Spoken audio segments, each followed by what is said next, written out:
12번째 새 사람을 입으라 Put on the new self라는 제목으로 에베소 4장 17부터 24절까지인데요. 같이 교독해서 읽겠습니다. 그러므로 내가 이것을 말하며 주 안에서 증언하노니 이제부터 너희는 이방인이 그 마음에 허망한 것으로 행함같이 행하지 말라. 그들의 총명이 어두워지고 그들 가운데 있는 무지함과 그들의 마음이 굳어짐으로 말미암아 하나님의 생명에서 떠나 있도다. 그들이 감각 없는 자가 되어 자신을 방탕에 방임하여 모든 더러운 것을 욕심으로 행하되 오직 너희는 그리스도를 그같이 배우지 아니하였느니라. 진리가 예수 안에 있는 것 같이 너희가 참으로 그에게서 듣고 또한 그 안에서 가르침을 받았을진데 너희는 유혹의 욕심을 따라 썩어져가는 구습을 따르는 옛사람을 벗어버리고 오직 너희의 심령이 새롭게 되어 하나님을 따라 의와 진리의 거룩함으로 지으심을 받은 새 사람을 입으라. 아멘. 성경은 그리스도 안에 있으면 누구나 새로운 피조물이 된다라고 말합니다. 예수를 믿으면 어제나 오늘이나 겉모습은 별반 다름이 없지만 존재 자체가 바뀐다는 겁니다. 다시 말하면 예수님을 구원주로 영접하는 그 순간 여러분은 잃어버렸던 영원한 생명을 다시 회복한 자가 되고 또 구약시대에 그 성막 위에 임해 있던 하나님의 영광이 우리에게 임하게 된다는 것이에요. 근데 문제는 그것이 실제로 내 인식 속에 깨달아지고 또 내 삶 속에서 내 안에 하나님의 영광이 이미 임해 있다는 것이 가시적으로 눈에 보여지게 나타나는 데는 시간이 필요하다는 것입니다. 다시 말하면 여러분이 예수님을 구원주로 받아들이는 순간 이런 모든 놀라운 변화들이 곧바로 여러분들이 느껴지고 인식되어지고 확인되어지지 않는다는 말이에요. 그리고 내 삶에도 하나님의 영광이 임해 있다는 것이 곧바로 세상 사람들에게 드러나지 않는다는 것입니다. 그러나 그것을 여러분들이 느끼시든 느끼지 않든 상관없이 여러분들이 예수님을 구원주로 받아들인 것이 분명하다면 그 순간 여러분은 전혀 다른 새 사람이 되어 있고 하나님의 생명을 가진 자가 되는 것이며 무엇보다도 하나님의 영광이 임해 있는 존재가 되는 거예요. 어제든 오늘이든 별반 차이가 없는 것 같은데 사실은 여러분의 신분 자체가 하늘과 땅만큼 엄청난 차이가 나게 된다는 것입니다. 그렇다면 이제 우리 모두가 새 사람이 되었다는 것이 실제적으로 내 삶에 느껴지고 또 눈에 보여지듯 나타나게 되려면 우리는 어떻게 해야 할까요? 여기에는 성령의 도우심을 통해서 우리가 해야 될 일이 있다는 거예요. 바꿔 말하면 여러분이 하나님의 은혜로 예수를 믿었다 그래서 그 즉시 여러분의 삶에 하나님의 영광이 자동적으로 나타나고 완전히 새로운 사람으로 변화된 모습이 곧바로 나타나지 않는다는 거예요. 여러분이 노력을 하셔야 된다는 거예요. 애쓰고 수고하셔야 된다는 겁니다. 그럴 때 오늘 본문에서는 가장 먼저 해야 할 일이 뭐냐? 옛사람을 벗어버리라는 겁니다. 본문 22절에 보실래요? 너희가 유혹의 욕심을 따라 썩어져 가는 구습을 쫓는 옛사람을 벗어버려라. 던져버려라는 거예요. 여기서 말하는 옛사람이라는 건요, 여러분이 하나님을 알지 못했을 때 여러분의 마음을 지배했던 옛날 습관이에요. 이전에 주님을 알지 못했을 때 가졌던 삶의 가치관이나 삶의 방식, 이런 것들을 이제 새 사람이 되었으면 여러분은 그걸 정리하셔야 된다는 거예요. 던져버리셔야 된다는 거예요. 새 사람이 된 사람이 이런 옛날 습관, 옛날 가치관, 옛날의 삶의 방식을 벗어야 되는 것은요, 마치 죄수가 오랫동안 감옥에 있을 때 입었던 죄수복을 입고 있다가 이제 석방이 돼서 사면되고 나면 가장 먼저 하는 일은 옷을 갈아입는 일인 것과 같습니다. 그동안 감옥에서 입고 있던 죄수복을 다 벗어버리고 민간인 복장으로 갈아입는 것이 이제 사면된, 모든 죄가 이제 용서된 죄수들이 가장 먼저 해야 될 일이라는 거예요. 오늘날 새 사람이 된 여러분들도 가장 먼저 해야 될 일이 뭐냐면 다시는 옛날 습관, 옛날 가치관, 옛날의 삶의 방식을 따라 살지 마셔야 돼요. 왕자가 된 거지의 비유 잘 아시죠? 어느 날 갑자기 거지가 왕자가 됐어요. 그런데 이 왕자는 아침에 일어나자마자 개울가로 갑니다. 왜 개울가로 갈까요? 여느 때처럼 세수하려고. 이제 왕자가 되면 시종들이 세수할 물까지 다 떠다 바치는 것을 모르는 거예요. 또 낮이 되면 깡통을 들고 시내로 나갑니다. 왜요? 그걸 해야 먹고 사니까. 왕자가 되면 왕궁에서 이미 산의 진미를, 풍성한 음식을 다 준다는 것을 잊어먹는 거죠. 저녁이 되면 다리 밑으로 가죠. 왜요? 푹신한 침대가 있음에도 불구하고 다리 밑에 가서 자려고 가는 거예요. 왕자가 되었으면 그 거지는요, 더 이상 개울가로 가서 세수를 하면 안 돼요. 깡통을 들고 시내로 나가면 안 됩니다. 저녁이 되면 다리 밑에 가서 자려고 하면 안 돼요. 왜요? 왕자기 때문에 그래요. 왕궁에 다 준비가 돼 있는데 굳이 거지처럼 살면 그거는 왕자의 모습이 아니고 스스로도 왕자의 삶을 누리지 못하게 된다는 거예요. 새 사람이 된 여러분들도 옛 습관을 버릴 때 비로소 내 자신이 새 사람이 되었다는 것을 확인할 수 있어요. 그리고 그런 변화된 여러분의 삶의 모습을 통해서 주변의 사람들도 저 사람이 새로운 사람이 되었구나, 예수를 믿더니 사람이 바뀌었구나, 이런 얘기를 하게 된다는 거예요. 그래서 세상 사람들도 그런 새 사람으로 변화된 여러분의 모습을 보고 하나님의 영광을 보게 된다는 것입니다. 그렇다면 우리가 버려야 될 그 옛사람의 모습은 구체적으로 어떤 모습일까요? 오늘 여러분 이 말씀을 귀담아 들으세요. 그래서 이 말씀 중에 여러분 중에 혹여 내가 새 사람인데도 불구하고 여전히 이런 옛사람의 모습 가지고 살아가고 있는지 그렇지 않은지 잘 살펴보셔야 됩니다. 오늘 본문 17절에서 19절은요, 우리의 옛사람의 모습이 어떤 것인지를 구체적으로 쓰고 있습니다. 오늘 본문은 가장 먼저 옛사람의 모습이 뭐냐? 허망한 삶을 산다는 거예요. 17절에 보십시오. 거기 보면 이제부터 너희는 이방인이 그 마음에 허망한 것으로 행함같이 행하지 말라. 허망하다는 말의 뜻이 뭘까요? 많은 사람들은 이 허망하다는 단어를 잘못 알아요.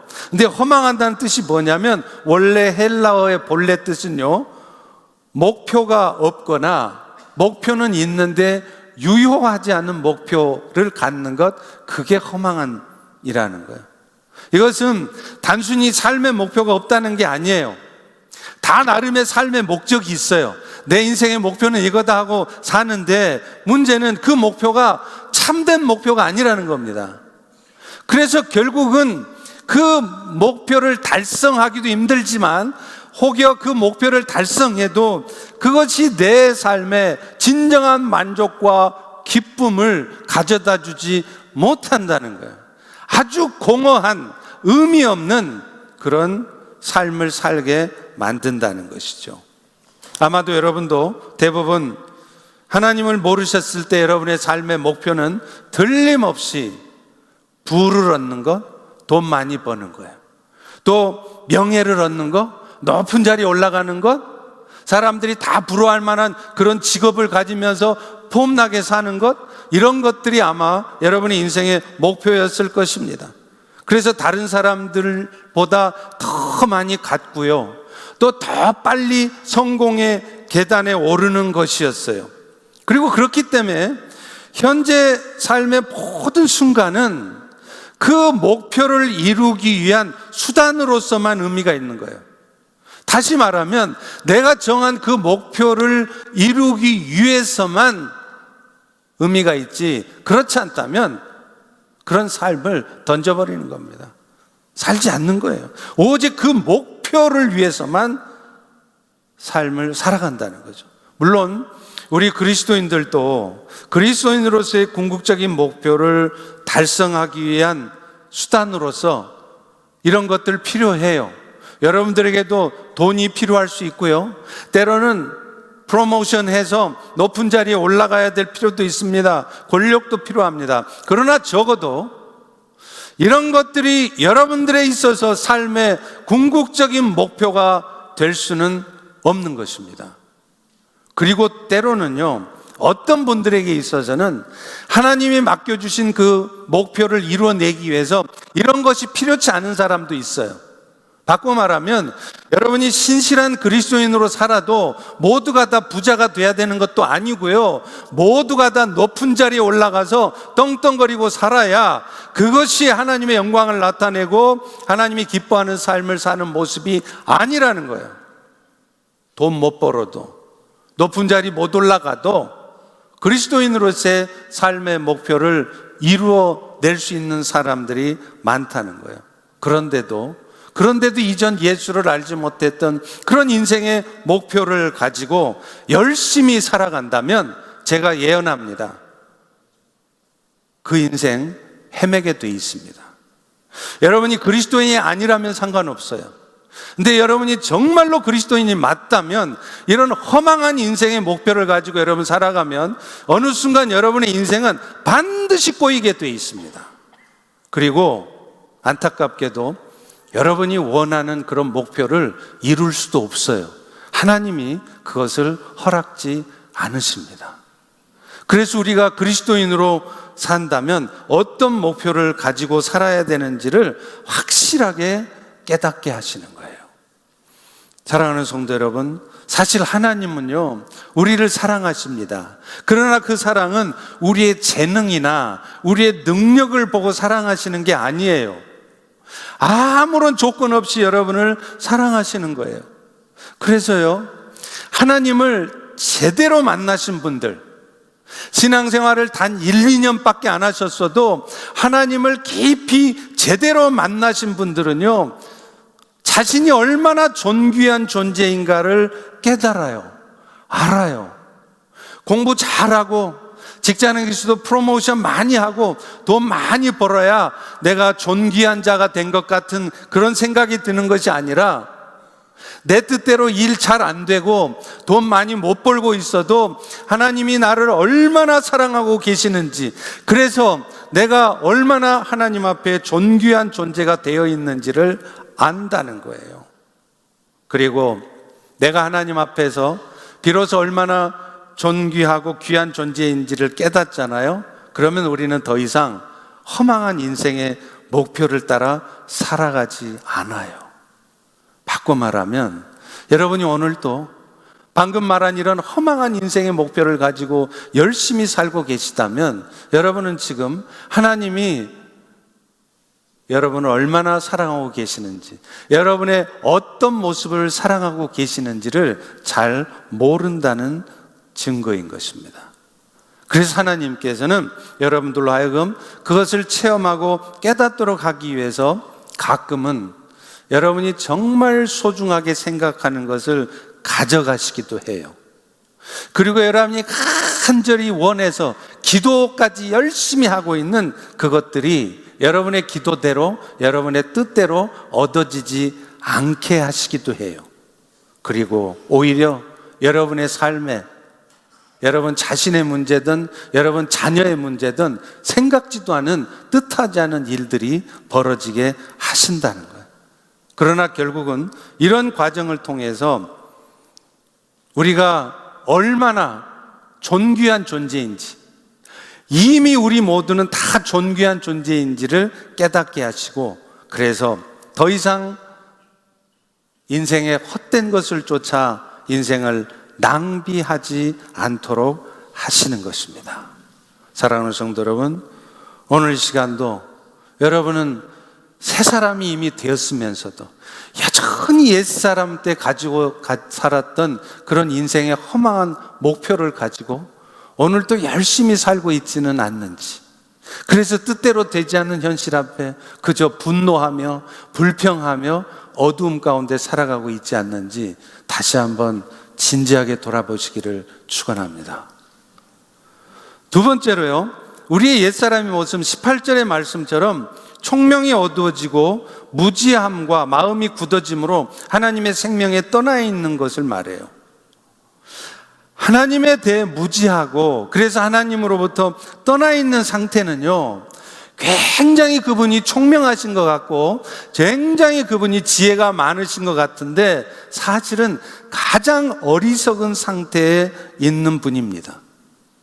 총명이 어두워졌다는 말은 무슨 말이냐? 머리가 나쁘다, 살아가는 거 보니까 일도 제대로 못하고 어리버리하고, 그 말이 아니에요. 총명이 어두워졌다는 말은 모든 사물과 이치를 올바로 보지 못한다는 거예요. 다시 말하면요, 육적인 눈은 뻔히 뜨고 있어요. 시력도 저처럼 마이너스 0.1이 아니라 시력도 좌우 2.0이에요. 눈 뻔히 뜨고 있어서 사물을 정확히 보고 있는 것 같은데 문제는 영적으로는 소경이란 말이에요. 그래서 사실은 모든 것을 제대로 보지 못하고 있다는 거예요.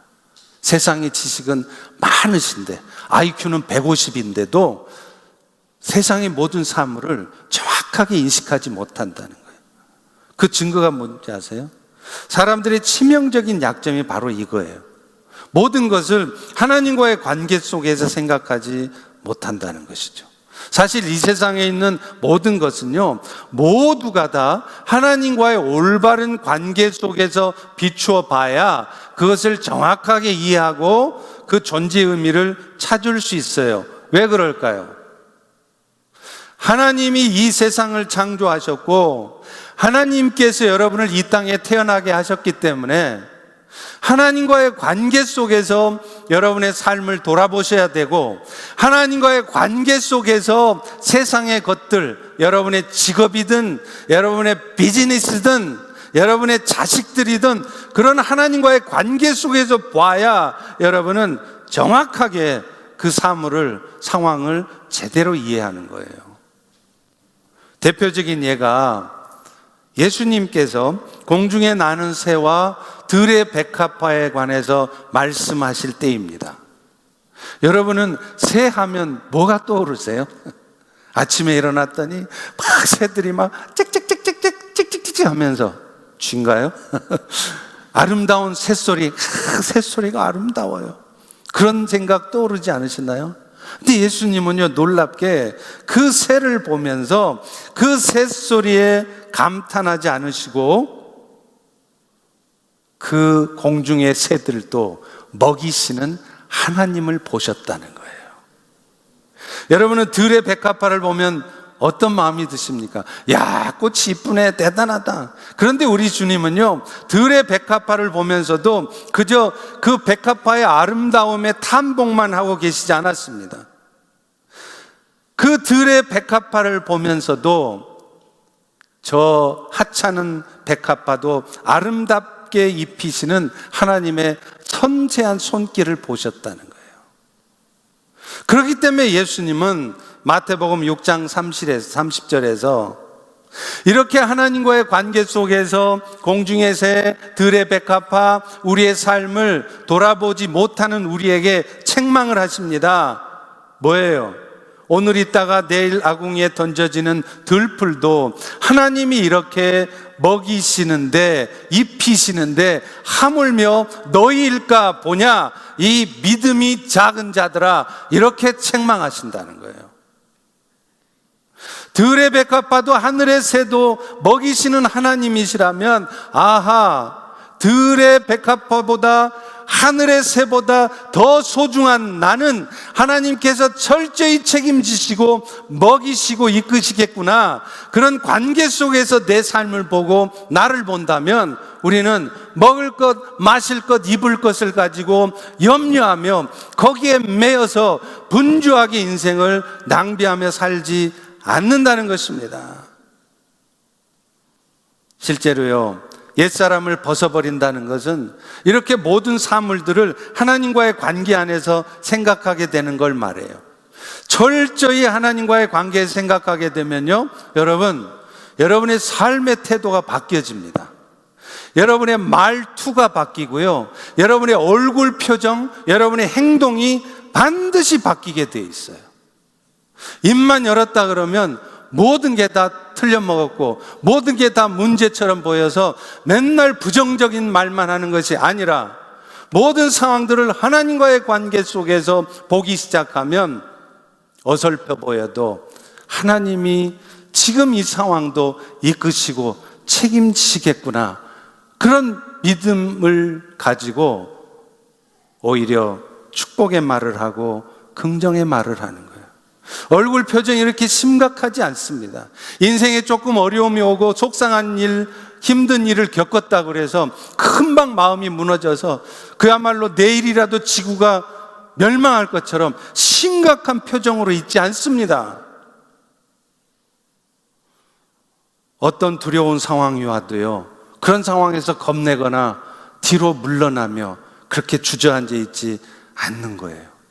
그래서 여러분이 옛사람을 벗어버려서 모든 상황과 또 모든 사람들을 하나님과의 관계 속에서 보아야 된다는 겁니다.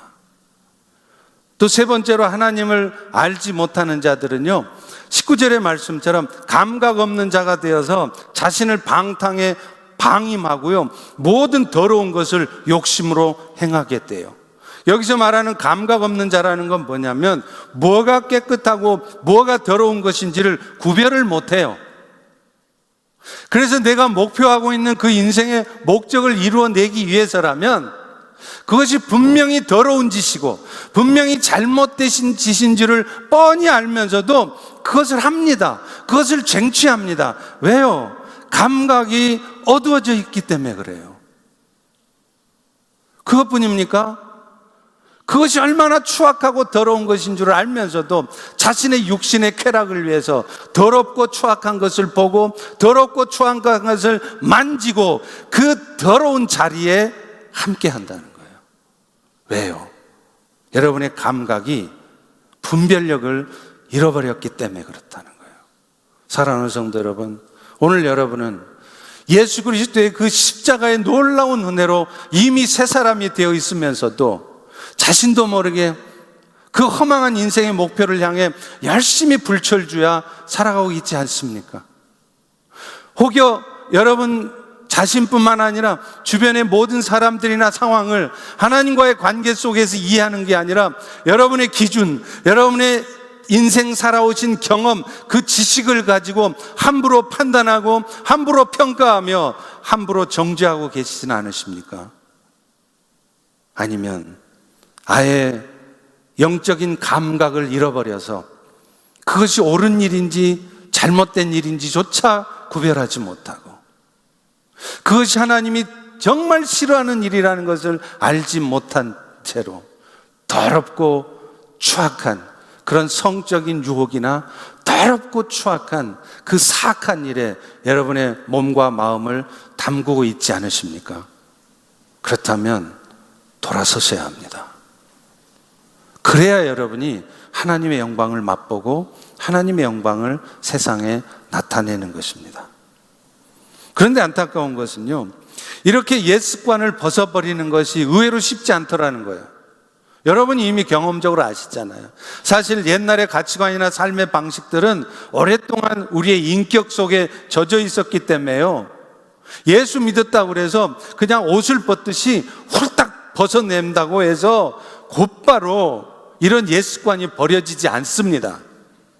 안타깝게도 예수를 믿은 지 10년이 되고 20년이 돼도요, 심지어는 중직자고 목사고 선교사여도 이 더러운 옛습관 가운데 여전히 살아가는 사람들이 수도 없이 많다는 거예요. 그것은 곧 우리가 새 사람이 되었다고 해서 이 옛습관을 벗어버리는 것이 그렇게 쉽지 않다는 것을 의미하는 것이죠. 그래서 오늘 성경은 뭐라고 말하느냐 하면 그 옛습관을 벗어버리기 위해서도 먼저 필요한 것이 여러분의 심령이, 여러분의 마음이 새로워져야 된다는 거예요. 성령의 도우심을 통해 여러분의 심령이 새로워져야 된다는 거예요. 23절에 보십시오. 오직 너희의 심령이 새롭게 되어 라고 말하잖아요. 근데 여러분, 여기서 새롭게 된다는 단어가 헬라어로는 아나네우스다이라는 단어인데요, 이 헬라어가 어떻게 쓰여졌냐면 현재 부정사 수동태로 써 있어요. 헬라어 용법 중에 현재 부정사라는 건 뭐냐, 이 일이 한 번 되면 끝나는 게 아니라 그 이후로도 계속 쉬지 않고 되어야 될 때 현재 부정사 용법을 써요. 그러니까 새롭게 되는 일은 예수 믿을 때 내가 한 번 탁 새롭게 됐다고 해서 끝나는 게 아니라 예수를 믿은 이후에도 계속해서 매 순간순간 여러분은 새로운 삶을 사셔야 된다는 거예요. 그리고 더 중요한 거, 이것이 수동태로 돼 있다는 거예요. Passive voice. 수동태가 뭘까요? 이 일이 여러분 스스로의 의지와 노력으로 안 된다는 겁니다. 여러분도 지금 옛사람 벗어버리고 싶죠? 맨날 그 더럽고 추악한 일에 빠져서 헤매고 있는 여러분 자신이 여러분 생각하기도 스스로 밉죠. 왜 나는 이 더러운 죄에서 빠져나오지 못할까? 답답하지 않으십니까? 그 이유가 뭔지 아세요? 그걸 여러분 스스로의 힘으로 벗어나려 하니까 안 된다는 거예요. 여러분 스스로의 힘으로 여러분의 인생의 목적을 바꾸려 하니까 안 되는 거예요. 머리로는 알겠어요. 그렇게 살아야 된다는 거 알아요. 그런데 내 몸과 마음은 여전히 세상적인 목표를 향해 열심히 살아가요. 오늘 또 열심히 프로모션 하기 위해서 직장에서 죽어라고 일하고요, 오늘 또 열심히 돈을 벌기 위해서 비즈니스에 열심을 다하고 있는 거예요. 여러분 스스로의 의지로 안 됩니다. 성령의 도우심이 있어야 된다는 거예요. 그래서 이 말은 결국 성령에 의해서 날마다 계속적으로 새로워져야 된다, 이 말인 것입니다. 실제로 죄악된 본성을 가진 우리는요, 애석하게도요, 우리의 마음을 그냥 놓아두면 반드시 더러운 쪽으로, 부패하고 타락한 쪽으로 가게 돼 있습니다. 그렇기 때문에 우리는 이 더럽고 부패한 쪽으로 우리 마음이 가지 않도록 성령을 통해 마음을 붙들어 주셔야 돼요. 그런데 그 노력은 안 해요. 성령의 도우심을 통해 내 마음이 잘못되고 왜곡되고 비뚤어져 있고 더러운 쪽으로 가지 않도록 구하는 일은 안 하면서 머릿속으로만 나 이렇게 살면 안 되는데 왜 나는 계속 이 모양으로 살지, 이러고 있다는 거예요. 여러분, 우리의 마음이 그냥 놔두면 항상 잘못된 쪽, 어두운 쪽으로 가게 돼 있다는 증거가 뭘까요? 제가 당장 시험해 볼까요? 여러분, 주변에 어떤 다른 지체를 보면 여러분 눈에는 그 지체의 모습 중에 어떤 모습이 먼저 눈에 들어오고 마음에 박힙니까?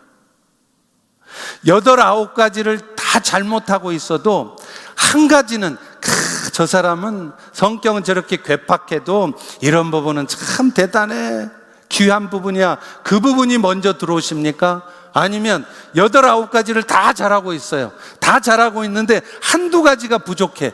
그런데 꼭 그 한두 가지만 여러분 눈에 들어오고 그것이 마음이 불편해서 막 속상하고 불쾌하고 감정 상하고 그러십니까? 우리는요, 어쩔 수가 없어요. 더럽고 부패하고 잘못된 쪽으로 우리의 마음이 가요. 그러니 맨날 하는 말이 그렇습니다. 내가 너를 위해서 해주는 말인데 하면서 칭찬은 1분도 안 해. 그리고 10분, 100분을 막 쏟아붓는 거예요. 너는 이게 잘못됐고 이것이 부족하고. 여러분 주변에 보세요. 유달리 부정적인 사람들 많이 있습니다. 유달리 입만 열었다 그러면 잘못된 거, 부족한 거, 그런 부분들을 자꾸 얘기하고. 제가 예언합니다. 그런 삶의 태도는 결코 행복하지 않습니다.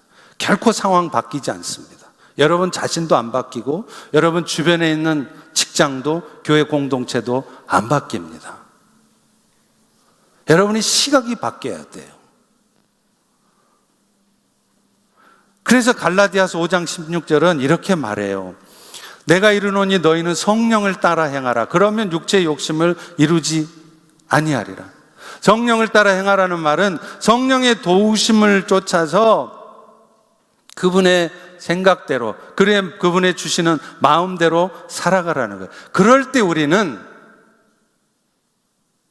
잘못된 삶을 살지 않을 수 있고 우리의 심령 속에 저절로 일어나는 이런 세상을 향한 욕심을, 죄악된 삶을 이겨낼 수 있다는 것입니다. 성령의 도우심을 통해 심령이 새롭게 되어지면요, 2가지 현상이 나타나요. 모든 사람을 보는 시각이 바뀌고요, 내 삶에 벌어진 모든 상황을 보는 시각이 바뀌어요. 사람과 세상을 보는 눈이 바뀌어진다 이 말이에요. 제가 지난 주간에요, 동네를 이렇게 돌면서 늘 이렇게 기도하면서 돌다가 자주 만나시는 분들이 있어요. 차이니스 부부도 있고요, 한국인 노자매님도 있고요, 스페니쉬도 있고요, 또 아프리칸 흑인들도 있어요. 자주 보니까 알아요. 근데 그 중에 한국인 노자매 한 분이 한동안 몇 달 동안 안 보이시다가 지난 주간에 갑자기 보이시는 거예요. 그래서 제가 너무 반가워서 운동을 돌다가 서서 그 자매님과 얘기를 오랫동안 했습니다. 그러고 마지막에 자매님, 이제 저희 교회 시니어 센터에 한번 나와 보시지요. 차량 운행도 다 해드려요. 꼭 오세요. 그랬더니요, 그분이 의외의 대답을 하시는 거예요. 저는 전혀 몰랐습니다. 무슨 말씀을 하시냐면, 사실은 그분이 이 주변의 어느 교회 시니어 센터에 가봤다는 거예요. 근데 거기 갔더니 거기 오시는 어르신들이 온통 모이면 손주 자랑하고 자기 자랑하고,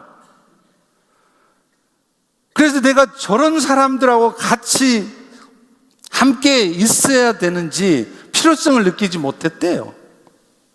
자기는 신앙생활 안 해도, 그야말로 예수 안 믿어도 자식 자랑, 손주 자랑 안 하는데, 소위 잘난 척 하는 일 별로 안 하는데, 아니 어떻게 예수 믿고 신앙생활 한다고 하는 사람들이 은근히 모이면 자기 학벌 자랑하고 자기 자식 자랑하고 그러냐 이 말이에요. 그래서 나는 그런 꼴 보기 싫어서 안 나간대요. 그러면서 사실은 더 놀라운 것은요, 자기도 한국에 있을 때 안양에 있는 어느 교회를 다녔대요. 상당 기간 열심히 섬겼답니다. 근데 그 교회 목사님이 설교만 하면 맨날 헌금하라 소리만 하고, 그게 너무 속이 상하더래. 그것뿐입니까? 성도들은 자기 눈에 보면 다 잘난 척만 하더래. 그리고 소위 중직자라고 하는 사람들은 앞장서서 겸손하게 섬기는 게 아니라 자기가 무슨 세상의 큰 벼슬이라고 하는 것처럼 나이가 많든 적든 함부로 말하고 함부로 행동하는 그런 교만한 모습을 보고 내 이런 놈 교회는 안 다닌다 하고 그만뒀대요. 아마도 별로 건강하지 못한 교회를 다니셨던 듯 합니다. 그래서 제가 교회 이름을 물어봤어요. 그래서 제가 확인을 해봤습니다. 모르겠어요, 그 교회가 건강한 교회인지 아닌지는. 근데 제가 그분에게 얘기를 다 듣고 이런 말씀을 드렸어요. 자매님, 우리가 신앙생활을 하는 것은 사람을 보고 신앙생활을 하는 것이 아니라 예수님을 보고 신앙생활을 하는 것입니다. 예수 믿는다고 해서 모두가 다 예수님처럼 되지는 않습니다. 왜냐하면 우리 안에는 예수를 믿어도 여전히 죄악된 본성도 남아있어서 그야말로 어떤 분들은 신앙생활을 해도 수십 년을 신앙생활해도 정말 성숙되지 못하게 말하고 행동하는 사람들도 많습니다. 그분들 역시 하나님의 은혜로 구원의 은혜는 입었을지 모르지만 아직 영적으로는 어린아이 같은 상태에 있기 때문에 그런 것입니다. 그러니 그런 사람의 모습을 보고 신앙생활을 하시면 자매님은 죽었다 깨나도 신앙생활 못합니다. 왜냐하면 그런 마음가짐으로 교회에 가면 교회 모든 성도들이, 목사님부터 모든 성도들이 다 온통 글러먹었고 잘못됐고 부족해 보일 수밖에 없기 때문입니다. 그러면서 사실 잘 살펴보면 교회 안에는 그런 분만 있는 것이 아닙니다. 많지는 않지만 정말 예수님처럼 누가 봐도 예수님 같은 겸손함과 온유함을 가진 성숙한 성도들도 많습니다. 그러니 사람 보고 괜히 시험 들지 마시고, 저런 사람들도 그래서 예수가 필요한 거겠구나. 아니, 저 사람뿐만 아니라 내가 이렇게 비판을 하고 판단하고 있는 나 자신도 사실은 그 예수가 필요한 사람이겠구나 생각하고 신앙생활을 하셔야 합니다. 이렇게 말씀을 드렸어요. 그런데 여러분, 제가 그 노 자매님에게 드렸던 말씀을 저는 오늘 여러분들에게도 동일하게 드리고 싶어요. 우리가 마음을 새롭게 하면 바뀌는 것이요, 세상과 사람을 보는 시각이 바뀌는 거예요. 자꾸 육적인 눈으로 주변을 바라보시면 세상 사람들은 고사하고요, 교회 안의 지체들도 단 한 사람도 마음에 드는 사람 없을걸요. 다 여러분 눈에는 다 잘못되고 다 문제 있는 사람들로 보일 겁니다. 당연한 것입니다. 우리는 결코 스스로의 힘으로는 완전한 성숙을 이룰 수 없는 자들이고, 이런 형편은 미안하지만 죽는 날까지, 천국 가는 날까지 정도의 차이가 있을 뿐 동일하기 때문인 것입니다. 그래서 우리는 주변 사람들을 혹은 교회 다른 지체들을 바라보는 시각을 바꾸셔야 돼요. 이것이 바로 마음을 새롭게 하는 것입니다. 여러분 자신도 사실 알고 보면 별로 성숙한 모습으로 살아가지 않으면서 자꾸 판단하지 마십시오. 비판적인 말을 너무 많이 하지 마십시오. 그럼에도 불구하고 우리를 끝까지 기다려주시는 예수님의 마음으로 다른 지체들을 바라보십시오. 그것이 바로 우리의 심령이 새로워졌다는 결정적인 증거입니다. 만약에 교회는 다녀도 성숙하지 못한 사람들을 보면서 마음이 어두워져 있다면 아십니까? 그것 자체가 여러분도 아직 온전히 성숙한 지체가 아니라는 증거예요. 만약 지금 이 순간에 여러분 주변에 대부분의 사람들이 다 문제 있어 보이고 잘못되어 있어 보이십니까? 그래서 함께 신앙생활 하고 싶지 않을 정도십니까? 그렇다면 기억하십시오. 지금 여러분도 성숙하지 못한 어린아이와 같은 신앙생활을 하고 있는 것입니다. 그리고 우리 심령이 새로워지면요, 우리 주변에 다가와 있는 상황을 바라보는 시각도 바뀌어진다는 거예요. 로마서 8장 17절에 보면 자녀이면 또한 상속자 곧 하나님의 상속자요 그리스도와 함께한 상속자니, 자, 그 다음에요, 우리가 예수님과 함께 영광을 받으려면 예수님과 함께 고난도 받아야 된다고 말해요. 우리가 예수를 믿는다는 것은, 성령의 세례를 받았다는 것은 무슨 성령 세례 받으면 뭐 방언하고 신비한 체험을 하고 그게 아니라, 성령의 세례를 받으면요, 여러분이 예수님과 신비적 연합이 이루어져요.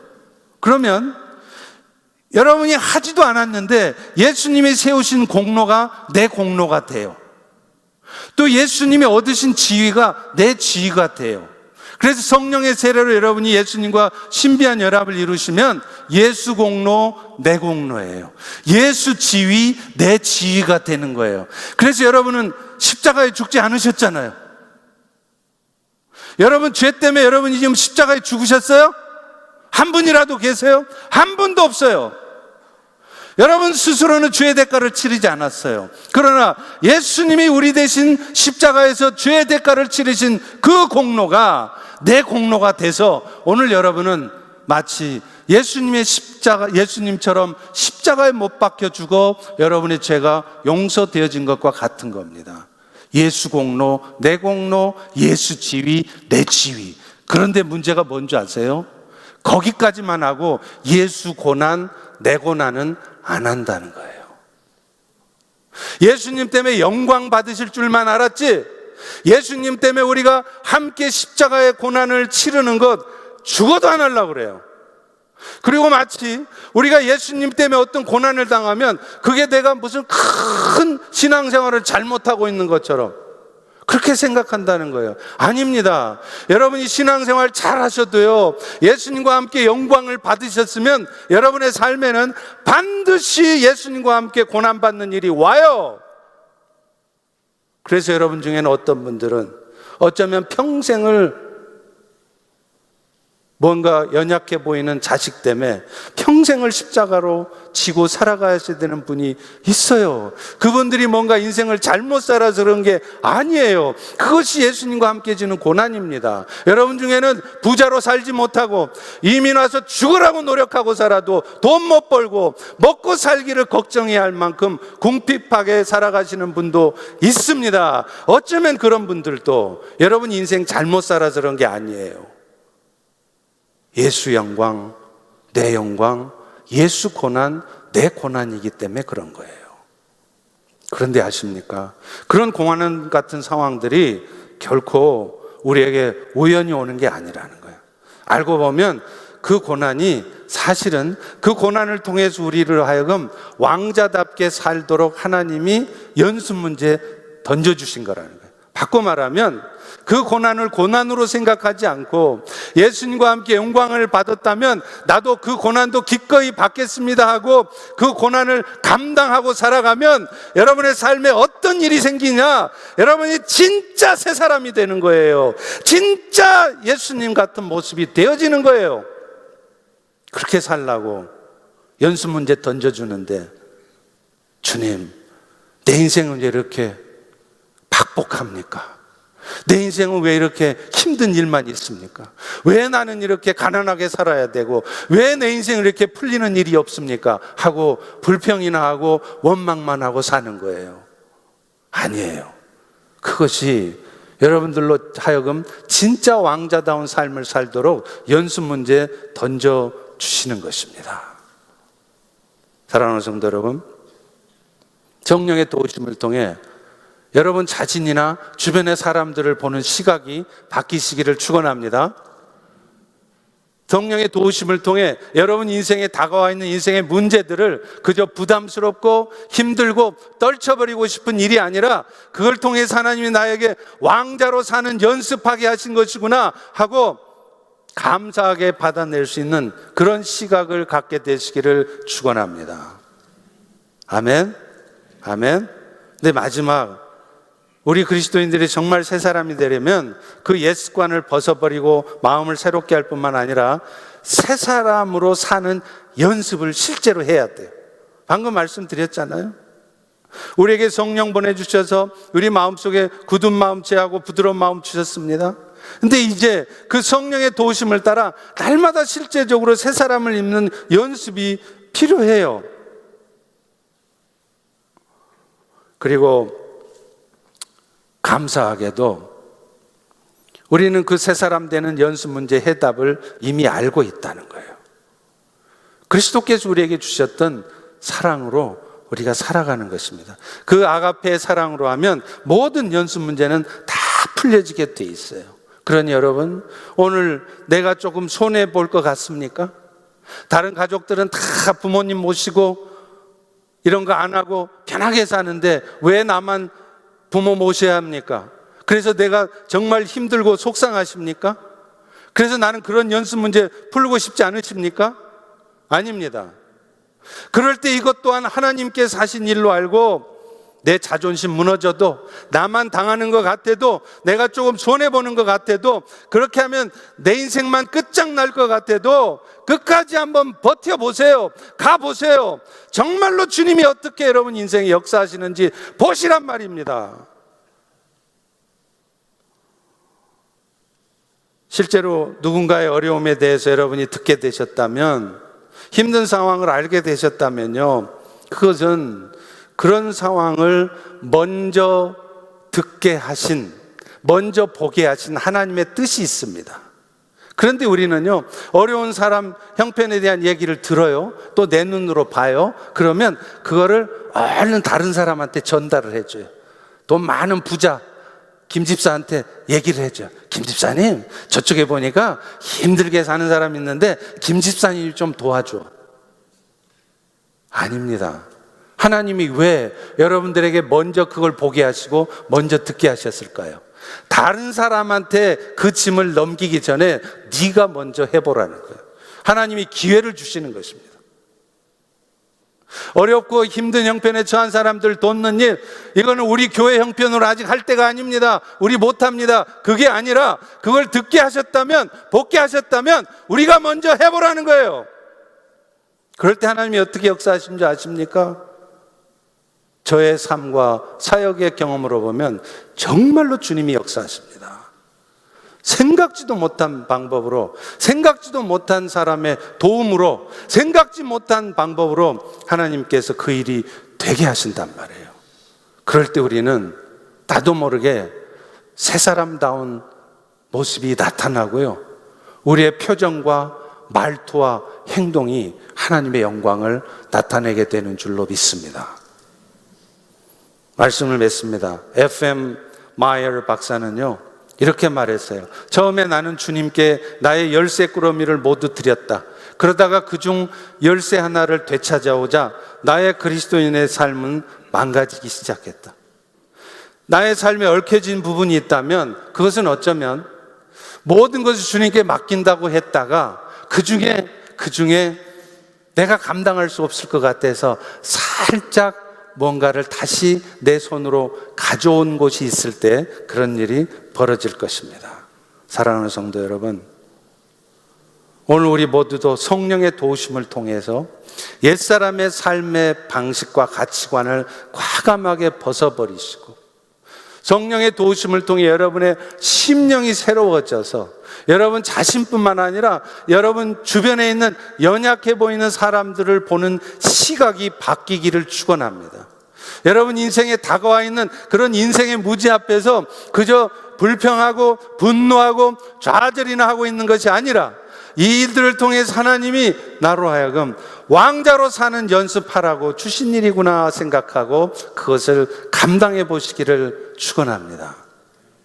그럴 때 여러분을 통해 주님이 영광 받으시고 여러분 모두가 새 사람 되는 역사가 있을 줄로 믿습니다. 기도하겠습니다. 하나님, 오늘도 귀한 말씀을 통해 우리의 삶이 과연 어떤 모습으로 살아가야 할지, 그래서 늘 입만 열면 부정적인 소리하고 비판하고 판단하는 말을 하고 감사하고 축복하고 격려하는 말은 없고 늘 불평하고 원망하는 말만 하는 우리의 삶이 바뀌어지기를 소망합니다. 우리의 시각이 바뀌어지기를 소망합니다. 어쩔 수 없이 죽을 때까지 늘 그런 연약한 모습으로 살아갈 수밖에 없지만 그런 우리를 끝까지 지키시고 이끌어주시는 그 주님의 시각으로 우리가 주변의 모든 지체들을 또 상황들을 바라보는 새 사람 되게 하여 주시옵소서. 예수님의 이름으로 기도합니다. 아멘. 우리 다 일어나셔서